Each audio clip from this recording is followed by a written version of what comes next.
It's no secret that modern movie franchises avoid endings. We'll see countless questionable continuations in the next couple years, and today's studios seemingly miss the power and importance of an ending.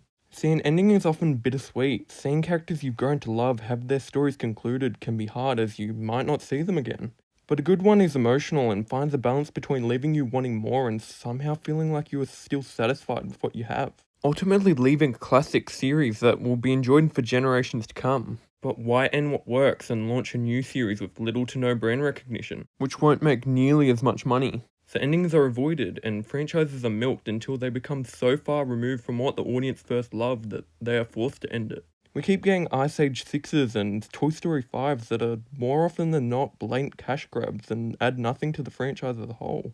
Series need to start off knowing their start and end point and stick to this because this is what forms a great legacy. I'm going to look at two separate issues within this topic. Franchises that ended but overrode these for the sake of making money, and franchises that have room for further entries but do so in no meaningful way. And for each I'll give you an example of one project that failed to recognise this and one that thankfully avoided it. The first issue, a series should end and stay ended. Ending a series perfectly and then releasing a new installment completely undermines the emotional impact of the ending and makes the continuation feel cheap. There's no greater example of this than Toy Story, the franchise with 2 endings and likely to be 3 unless Pixar has learnt their lesson. I saw a meme that said when Pixar keeps flopping too hard, they hit the Toy Story nuke button, and that's seemingly not too far from the truth. It's a shame because the first 3 told a great and complete overarching story. The first explored Woody as the favourite toy being overshadowed by the newly introduced Buzz and being able to work things out with him for the good of Andy. The second explores Woody grappling with Andy no longer being interested in him and whether he should move on to find a new purpose. In the third, Woody struggles as Andy prepares for college and doesn't know whether he's best staying with Andy or moving on.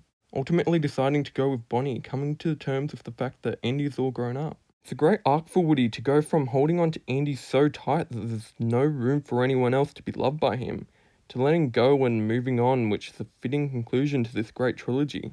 But then Toy Story 4 comes along and makes a somewhat lackluster follow-up that puts Woody in the same position of being rejected by a kid, but instead has him decide that he needs to leave the group and live out his time with Bo Peep.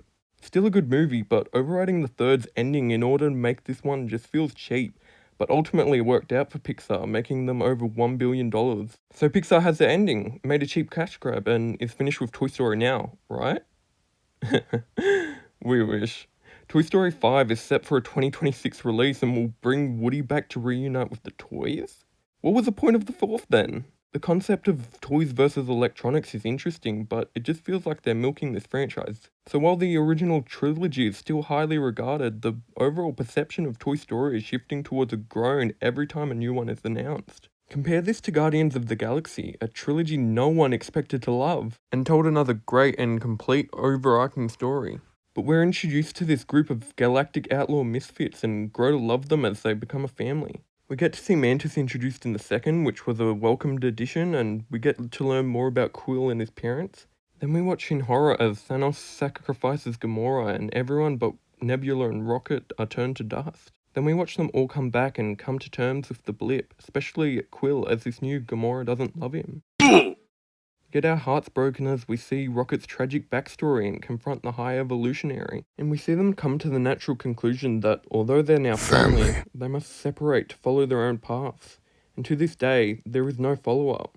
Guardians works because James Gunn had all scripts written before the first film released and was given the freedom to enact his vision. He got us emotionally invested in their journey and gave us this bittersweet conclusion that was perfect for all characters. And although Quill will seemingly return and probably some of the others, their main story is over, and because of this complete and conclusive picture, the movies are regarded highly. Because there is no more stories to tell with them, their story is complete. And fans respect that and want it to be left alone. Before I continue, if you're enjoying this video, please consider subscribing for more movie-related content. Anyway, let's continue. And issue 2, only continue a series if you can do so meaningfully. Just because a series can continue doesn't mean it should. To me, I don't mind a Kung Fu Panda 4 or a Spider-Man 4 if their respective creators have a clear vision and natural ways to progress the story, which Kung Fu Panda didn't, but it could have with the right team. If you can't continue in this way, don't. Fans don't want to see more meaningless content made for a quick buck. They want a good story. Thor unfortunately fell into this trap. The series had high highs and very, very low lows. But people like Chris Hemsworth as Thor, and especially Tom Hiddleston as Loki. My wife loves you! And the first movie was fine enough for a continuation, and the third completely reinvented Thor so that people wanted to see his story continue. Ragnarok made Thor funny, charming, and a bit of a smart aleck, but it also knew how to balance that with seriousness when Hela came on screen. Everyone loved this film and they were excited to see what came next. And, look, it's no secret, Thor Love and Thunder is a mess. It tackles ideas about Thor trying to work things out with Jane as she struggles with cancer, which could have been really compelling, but instead there's always a unfunny Korg whistle or goat scream to undermine these emotional moments. Hold up! Wait a minute!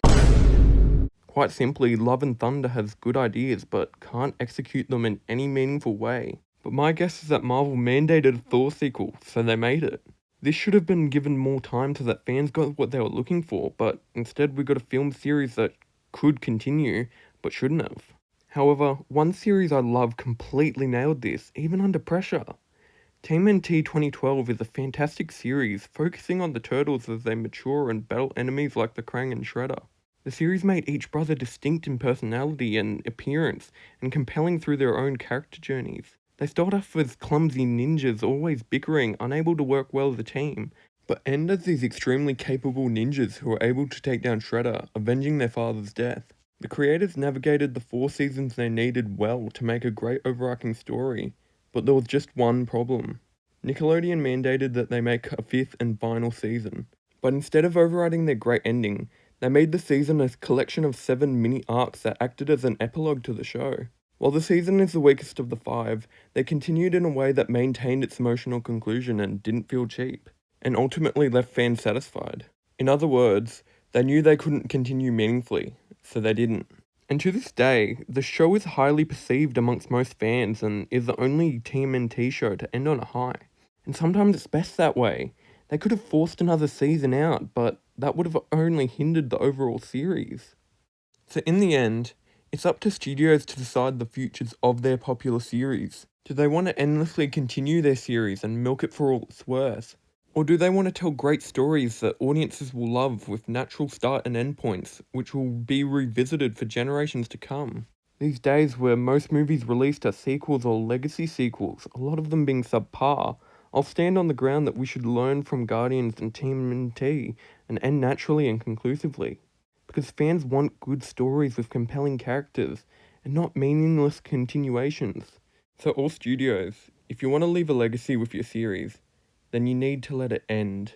Thank you all for watching, and I'll be back real soon.